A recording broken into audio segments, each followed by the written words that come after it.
दोस्तों, कहानी की शुरुआत होती है सन 2000 नैनीताल में। ये औरत हनी अपनी बेटी नाडिया को स्कूल छोड़ने आई हुई थी। यहाँ हमें दिखता है कि नाडिया एक काफी इंटेलिजेंट लड़की है। हनी ने उसे हर एक चीज सिखा रखी थी कि किस वक्त पर क्या करना है। तो हनी काम करती थी एक बेकरी में। इस बेकरी का ओनर है ये आदमी विवेक। हनी बेकरी का कुछ सामान लेने मार्केट गई, पर यहाँ एक आदमी उसका पीछा करने लगा। हनी जल्द ही ये बात नोट कर लेती है। उसने पेजर से नाडिया को मैसेज भेजा प्ले। नाडिया चुपके से अपने स्कूल से निकलकर एक थिएटर में पहुंच जाती है। उसने वहां जा मैसेज भेज दिया सिनेमा, पर इधर हनी को वो लोग किडनैप कर लेते हैं। हनी को कार में डालकर वो अपने साथ ले चले। तो कहानी गई 8 साल पहले 1992 में। यहाँ ये आदमी बनी जिसका असली नाम राही है। वो एक स्टंटमैन का काम करता था। उसका साथी है चाको। तभी उन दोनों से मिलने आया लूडो। वो कहता है कि बाबा का फोन आया था, कुछ काम है। तो यहीं पास में हनी थी जो एक मूवी एक्ट्रेस बनने के लिए ऑडिशन दे रही है, पर डायरेक्टर ने उसे रिजेक्ट कर दिया।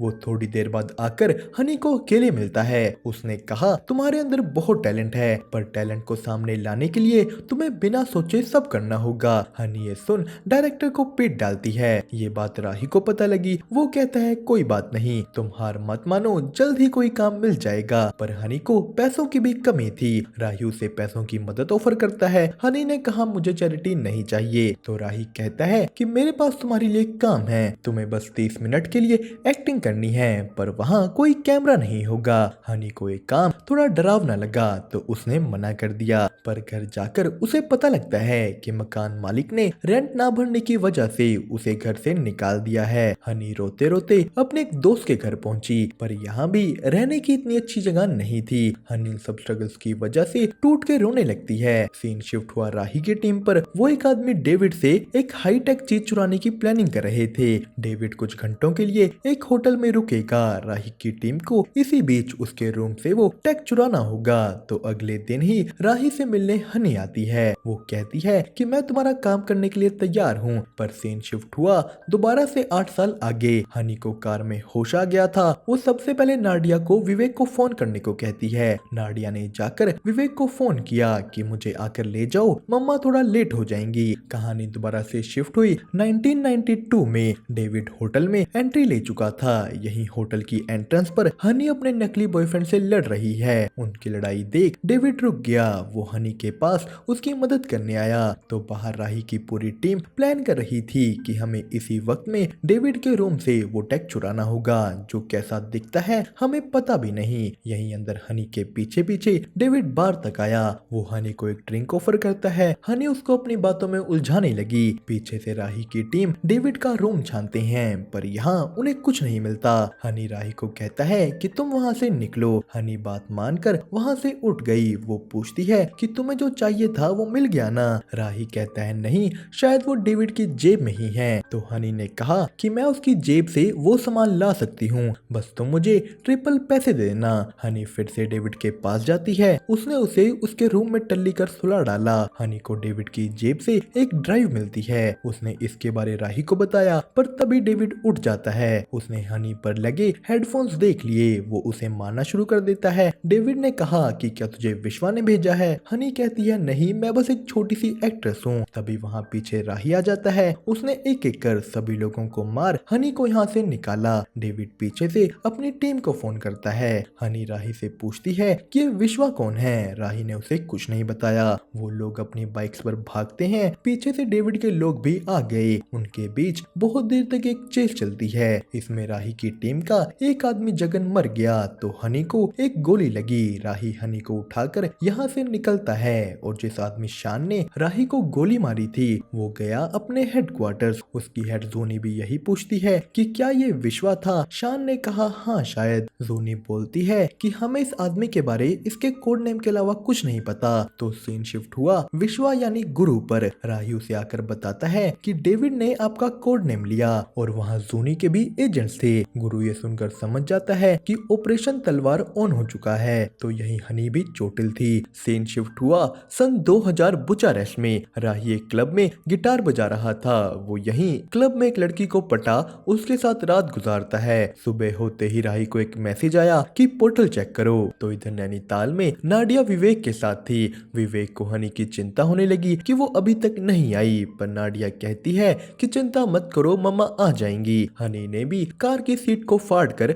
अपने किडनैपर्स को मारा। वो उन्हें गोली मारकर खुद कार से कूद जाती है। कार जा पहाड़ी के नीचे गिर गई, पर इधर नाडिया को पकड़ने कुछ और भी लोग आ चुके थे। ये आदमी केदार विवेक को कहता है कि हमें हनी ने उसकी बेटी को लेने भेजा है, पर विवेक ने नाडिया का नाम पूछा, जिसपे केदार विवेक को मार डालता है। उसकी आवाज सुनकर नाडिया उठ गई। सीन फिर से गया बुचा रेस्ट में। यहाँ राही को अपने एक साथी का मैसेज मिला। वो कहता है कि हनी जिंदा है और तुम्हारी एक बेटी है जो इस वक्त खतरे में है। तो तभी हनी को नाडिया का हेल्प मैसेज मिला। वो नाडिया की तरफ भागती है। नाडिया इधर सभी लोगों को अच्छी तरह काउंट कर अपना जरूरी सामान उठा उनसे छुपते छुपाते छत पर चढ़ती है। वो पानी की पाइप के सहारे नीचे उतरी। वो झाड़ियों के बीच से भाग जाती है। तो यही राही सुबह ही इंडिया वापिस आ चुका था। वो अपने बचपन वाले अनाथ आश्रम में जाता है। यहाँ उसकी मुलाकात हुई चाको से। चाको ने अब शादी कर ली थी। उसका एक बेटा है। राही और उसने जाकर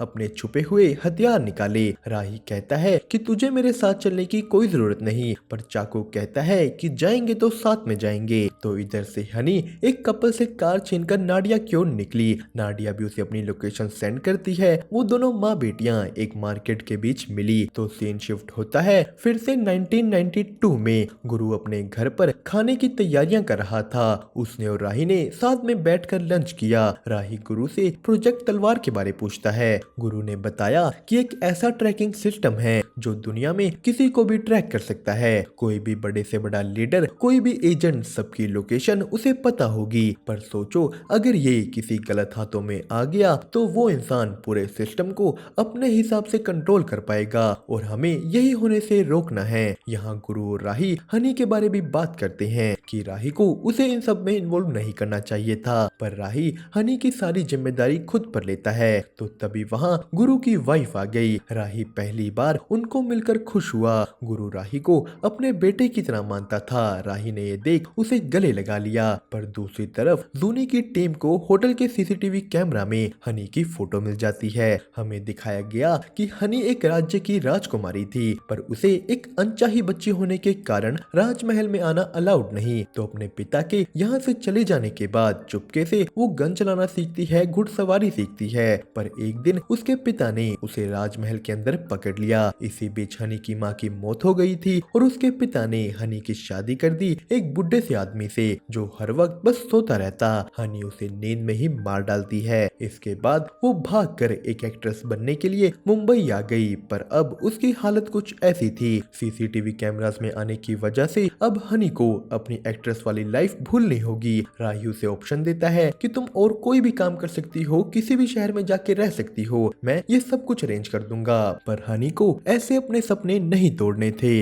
वो बहुत दिन तक सोच विचार करती है। इसी बीच राही ने उसे अपनी कहानी सुनाई कि कैसे बचपन में ही उसने अपने माता पिता को खो दिया था। उसके पिता एक पुलिस वाला होने के नाते बड़ी बहादुरी से कुछ गुंडों से लड़े, पर उसी में उनकी जान चली गई। तो हनी पूछती है कि तुम अब क्या करते हो, क्या तुम अच्छे लोग हो या बुरे? राही कहता है कि ये इतना भी सिंपल नहीं, किसी के लिए कुछ सही है तो किसी के लिए कुछ गलत। उसने बताया कि हमारा काम है इस दुनिया पर आने वाले खतरे को बड़ा होने से पहले ही रोकना।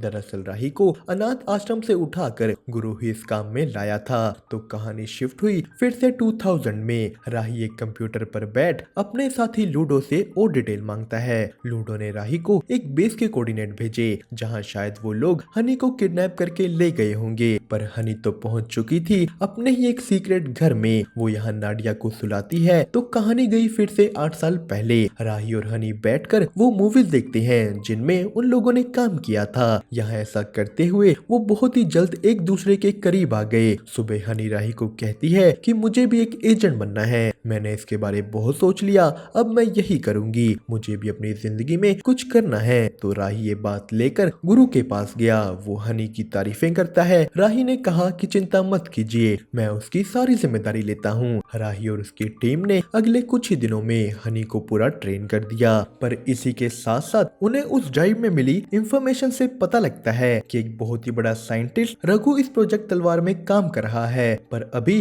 वो पूरा नहीं हुआ और उसी को पूरा करने के लिए डॉक्टर रघु, जो पिछले कई सालों से कहीं नहीं गया है, वो एक कॉन्फ्रेंस के बहाने सर्बिया जाएगा। राही को लगता था कि यही सर्बिया में इस प्रोजेक्ट तलवार को लेकर कोई बड़ी डेवलपमेंट हो सकती है, तो उन्हें भी सर्बिया जाना चाहिए। राही ने जाने के लिए हनी का नाम भी आगे रखा, पर गुरु हनी को लेकर इतना कॉन्फिडेंट नहीं था, क्योंकि पहले कभी भी उनकी एजेंसी में एक लड़की ने काम नहीं किया और गुरु को औरतों पर भरोसा नहीं। वो राही को साफ साफ वार्न करता है कि इसकी वजह से कुछ भी गलत नहीं होना चाहिए। तो कहानी गई फिर से 2000 में। उन गुंडों को हनी की एक प्रॉपर्टी के कागज मिले। वो उस एड्रेस की ओर निकल जाते हैं, पर हनी ने यहाँ अपनी कार में एक मोशन सेंसर लगा दिया। तो दूसरी तरफ उसी वक्त राही और चाकू इन गुंडों के बेस पर पहुंच चुके थे। उनके हिसाब से हनी यही होगी। वो बेस के अंदर हमला कर देते हैं, पर हनी यहाँ नहीं थी। उन्हें बस यहाँ एक लोकेशन मिलती है जो इन गुंडों ने अपने बाकी साथियों को भेजी थी। राही समझ गया कि पक्का हनी यही होगी,